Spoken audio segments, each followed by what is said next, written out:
Yo, Phil James up in y'all's tube. Today is July 14th, 2017. This year right now is flying by. I will tell you that. Oh man. So I made a video not too long ago, probably a month ago, maybe at the most. And it was titled Space Junk. I kind of want to go back to that a little bit and talk about a topic I left out of that video because I was trying to keep it as short as possible, and I need to make my videos shorter because when looking through YouTube, man, nobody watches my videos very long, and they must be boring, and I'm sorry.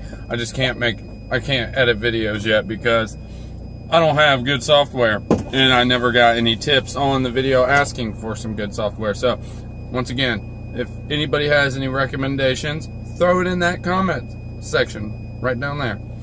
Yeah. Okay, so no, space junk.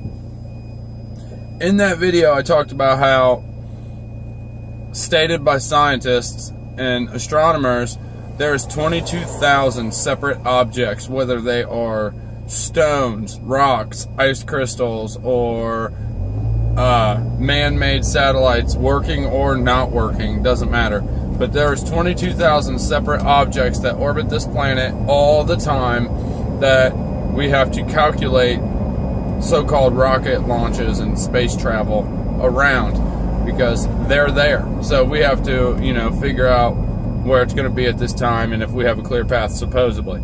But problem is, okay, we have an ISS, the imaginary space station up there. Who knows if it's real or fake? I personally don't believe in it, but hey, you can believe in whatever it is that you believe in. But the reason I want to touch on this video, though, is to tell you why I personally do not believe in the space station. It's the largest laboratory ever put in orbit. We had Space Lab or whatever back in the day before that. There's always, 6 to 7 people on the space station at any given time. In the first video, I talked about how the space station was technically just slightly larger than a football field is. Well, the other day I was reading, and what I found was after all the additions and all the upgrades that they have put on it, they say now it's about the size of 5 hockey rinks. And obviously, once again, just the ice, not the stadium, nothing like that. Just the ice. But me personally, I still, even if you put 5 of those side by side, and now here's the solar panels on the ISS, and it's 5 hockey rinks, I still personally don't believe you can see that 250 miles away. But I'll tell you why I don't believe in it right now. So, it's that size, it's had numerous upgrades.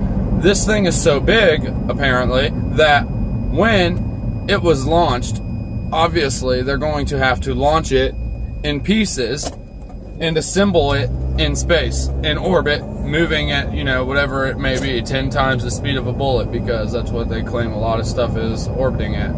So, all these pieces launched up with a shuttle, it's all up there, they're all orbiting, they get to their desired position of orbit, they get to their desired height, and then they get to the desired speed and the way, which I don't know if anybody's seen it. The ISS orbits like this around. That's what they claim. So, whatever, that's cool. But here's the thing. It takes it 90 minutes to orbit the planet.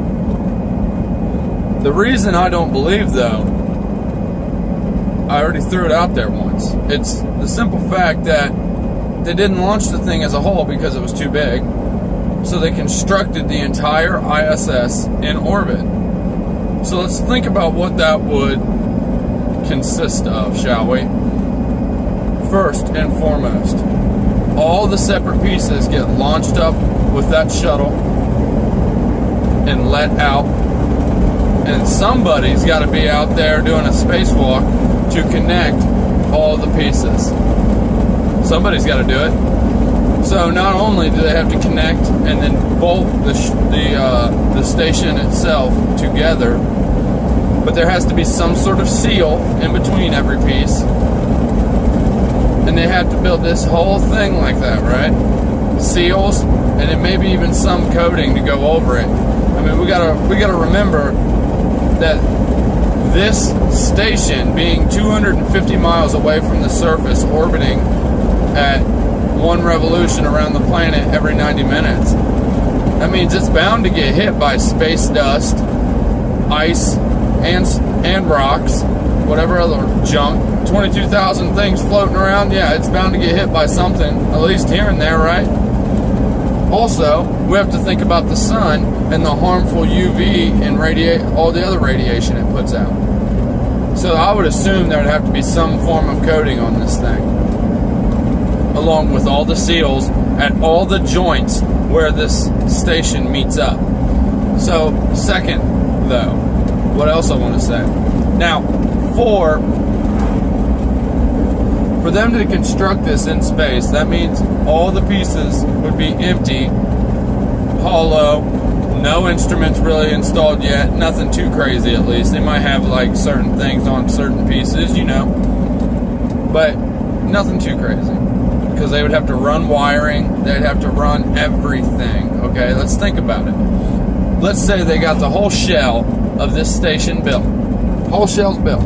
They still have to install the solar panels, install batteries somewhere inside that thing to store the power that those solar panels collect, and then they'd have to run the wiring to and from. They would have to run the wiring for and to all the instruments inside of this thing, okay? In space, let's remember this. In space, they're running all this wiring, all this wire, installing all these parts, installing massive solar panels that apparently bend if you watch the ISS live feed. Kind of weird, right? But they got to do all that. So that's also pretty weird, right? Well, then you go on and you think about it even more. Let's carry on. Once this shell is built, what do you think? They can't just walk in there. I mean, the shell couldn't even be enclosed, essentially, because, oh yeah, it's a vacuum in space, right? So how is it then that they pressurized this space station in space? They had to pressurize it. Otherwise, otherwise it would not have worked, period. They have to pressurize the thing. We see the astronauts up there all the time, doing their little BS backflips and all their stupid stuff, playing with their food and their water and whatnot. So clearly they had to pressurize it, put some sort of air in there for the astronauts to not be in spacesuits, you know? So how is it that they did all this in space? So yeah, I mean, just to me though, I mean, how do they do that, right? So they pressurize it, they run all the wiring, they connect, seal, bolt, and put together all of it in space, in orbit, you know, and I'm assuming that they couldn't put all the pieces on there at one time, so therefore they'd have to send it up a few loads at a time, right? So to me, it doesn't make much sense, okay, because then they have to supply the thing. People live up there. That one lady, Peggy or whatever her name is, that chick, she just broke the record, and the new record set at, what is it? Oh, 666 days in space. Wow, right? Not coincidence, people. Spell out NASA's full meaning. National Aeronautics Space Agency. Okay, spell that out and do the whole assigning the letter to what it is and add it up. 666 also.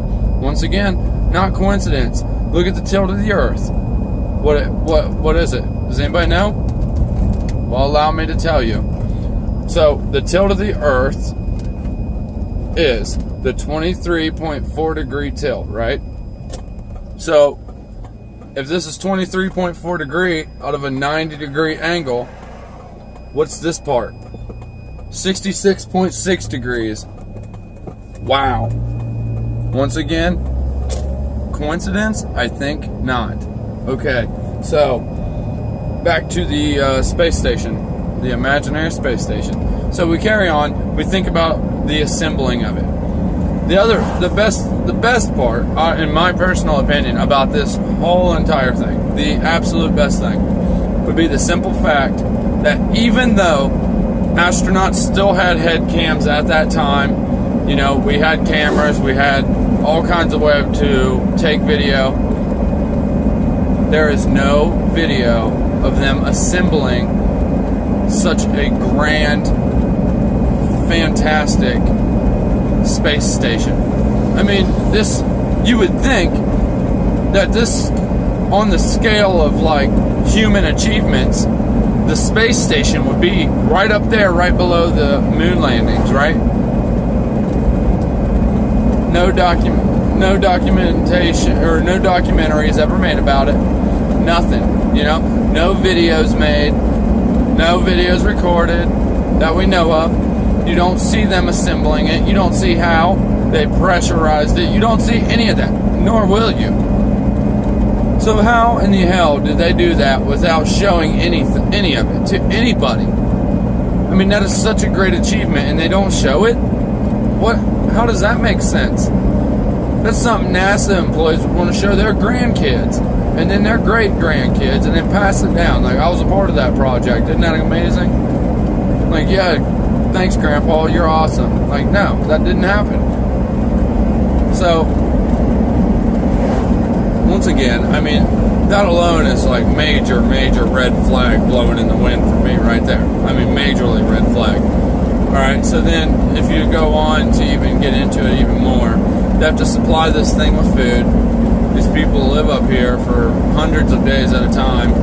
And then we have like people like SpaceX flying up and doing restock and resupply missions, okay? So let's think about this.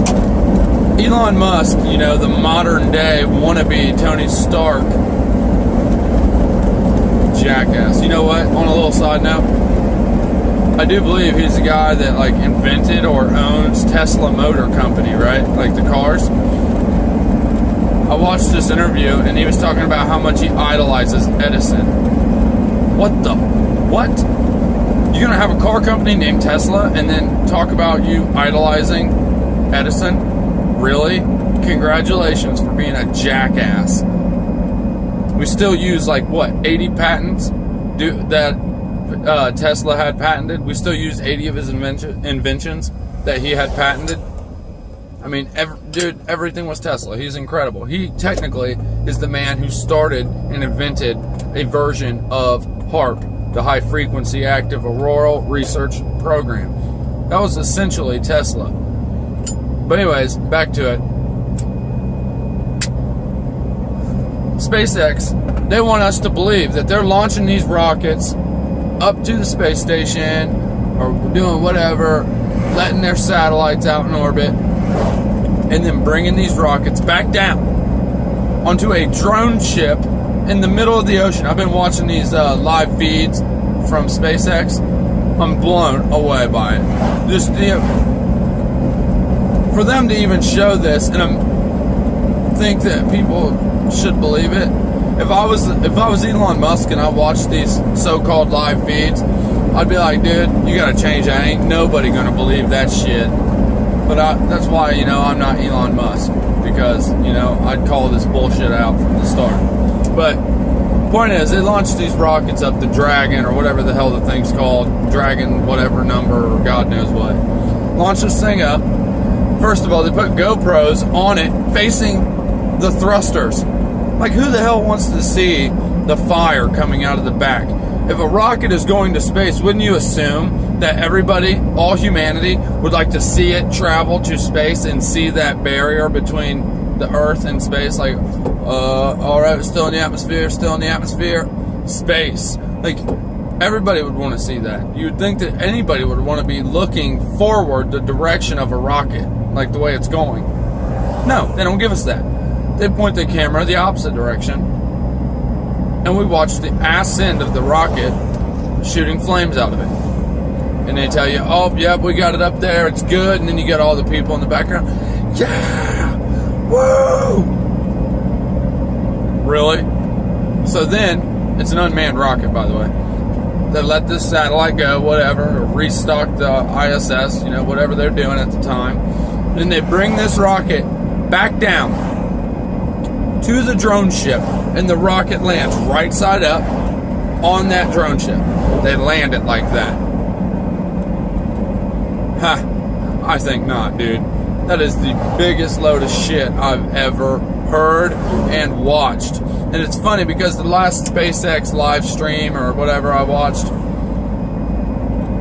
right, but they're like, all right, we're getting ready for a landing. Hopefully it'll be a perfect landing and we won't have to worry about anything. It'll be good. You know, them rambling on. The feed cuts, and then suddenly the rocket's sitting there, and they're like, yeah, great launch, great landing, mission success. Woo! Like, really? You didn't even show shit. Not a damned thing. But guess what? All humanity, for the most part, believes it. How? What makes you think that they are landing that rocket back on a drone ship? Anyways, it's absolutely absurd. But these are the main reasons I don't believe in this. It's just, there's too many red flags, too many holes, too many contradictions in all of it. I mean, all of it.